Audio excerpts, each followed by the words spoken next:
Hello, my name is Yeritzole Puerto Moreno. Value proposal.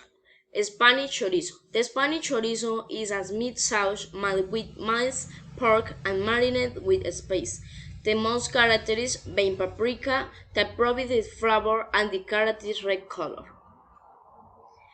How are you protecting the EP generated from the proposed innovation?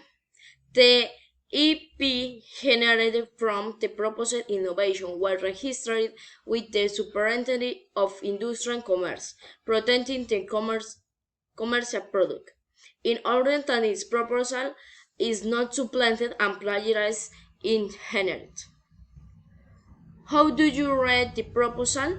The proposal will be blind taking into account to the product offered is new in the market of the city of Pasto Nareño, deliver an innovation and high quality product and meet the expectation of outcomes.